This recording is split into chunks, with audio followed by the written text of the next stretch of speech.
Hey everyone, welcome back to another episode of History Unplugged, the podcast where we dive deep into the lives of the world's most fascinating figures. I'm Emma. And I'm James. Thanks so much for tuning in again. If you've been following us, you know we love taking you on these long, detailed journeys through the ups and downs of some of history's most controversial and captivating personalities. Exactly.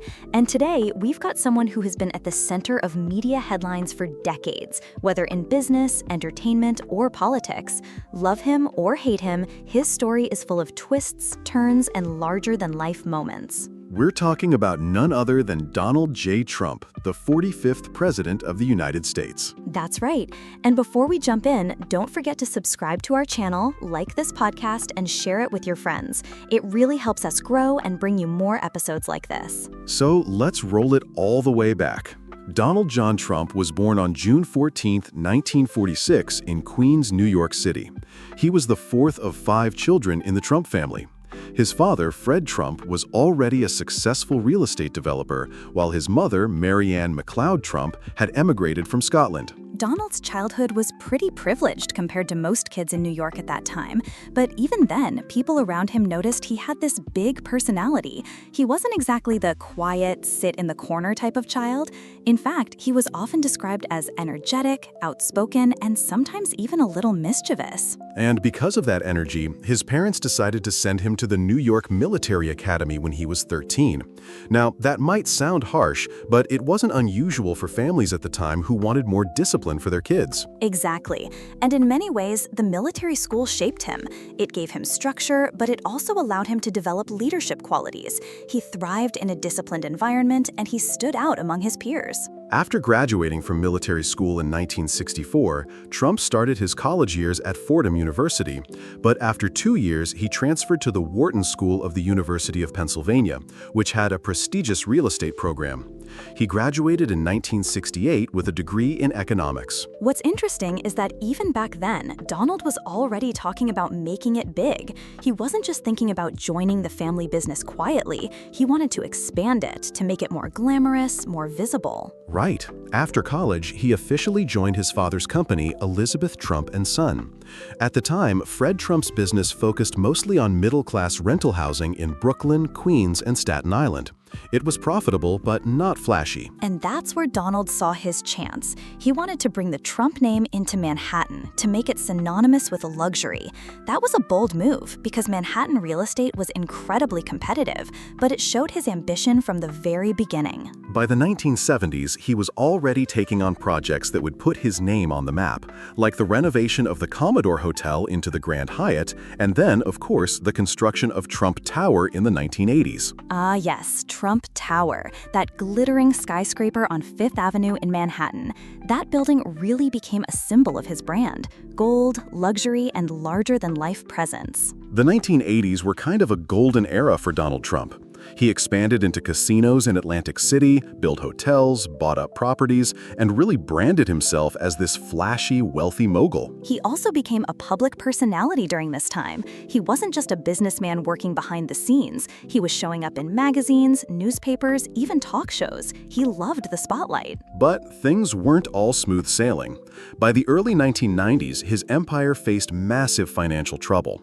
The Atlantic City casinos, in particular, didn't perform as expected, and he piled up a huge amount of debt. Yeah, this was one of those early big downs in his life. He had to declare corporate bankruptcies multiple times throughout the 1990s, and for a while, it looked like the Trump brand might collapse. But he did something interesting.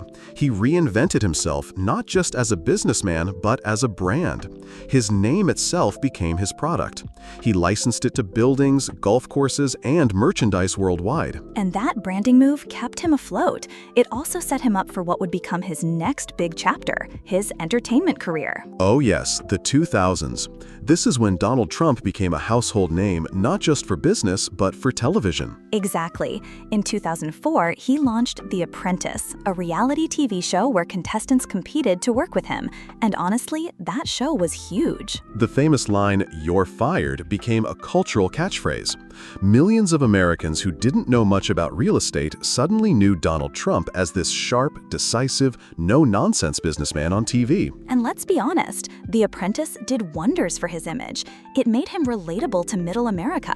Suddenly, he wasn't just this New York real estate guy. He was in people's living rooms every week. And with that came even more opportunities.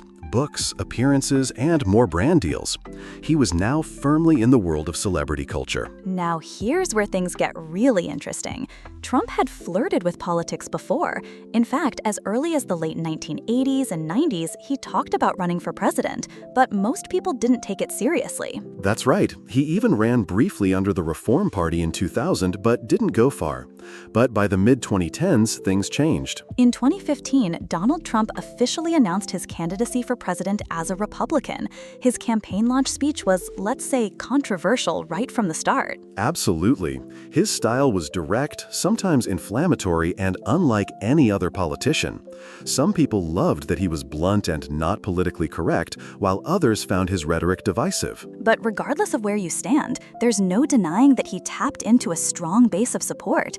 He ran on themes like Make America Great Again, promising to bring jobs back, strengthen borders, and challenge the political establishment. And against all odds, in 2016, Donald Trump won the presidential election, defeating Hillary Clinton. It was one of the most surprising political upsets in modern U.S. history. Yes, and that win marked the start of his most high-profile chapter, the White House years. Trump's presidency was anything but quiet. He pushed through tax reforms, appointed 3 Supreme Court justices, and renegotiated trade deals. He also focused heavily on deregulation and pushing an America-first foreign policy. But his presidency was also marked with controversy. His style, often using Twitter to communicate directly with the public, was unprecedented. He faced constant criticism from the media and clashes with political opponents. Then came 2020. The COVID-19 pandemic became the defining challenge of his presidency. His handling of the crisis was both praised and criticized, depending on which side of the political spectrum you were on. And of course, the 2020 election, where he lost to Joe Biden. The aftermath of that election, including the January 6th Capitol riots, marked one of the most turbulent moments in U.S. political history. By the end of his presidency, Trump had both a deeply loyal base and a deeply opposed group of critics. His 4 years changed the political landscape of America in ways still felt today. After leaving the White House in January 2021, Donald Trump didn't fade into the background. He continued to hold rallies, remained a major figure in Republican politics, and even announced another run for the presidency in 2024. And beyond politics, his businesses, his brand, and of course his media presence remained strong. Whether in headlines for legal battles, business ventures, or political campaigns, Donald Trump continues to stay in the spotlight. When we look back at Donald Trump's life, it really is a roller coaster. From a privileged childhood to the brink of financial collapse, from a TV celebrity to the President of the United States. Absolutely. Few people in modern history have been so polarizing yet so influential. Whether you admire him or not, you can't deny that Donald Trump has left a massive mark on American culture and politics. And that's why we wanted to dedicate a full deep dive episode to him today. His life story shows ambition, resilience, controversy, and reinvention, all in one. Well, that's all for today's episode. We hope you enjoyed walking through the different chapters of Donald Trump's life with us. And if you did, don't forget to subscribe to our channel, hit the like button, and share this podcast with your friends. We can't stress it enough. Your support keeps us going. We'll be back with more fascinating life stories soon. Until then, this is Emma. And this is James.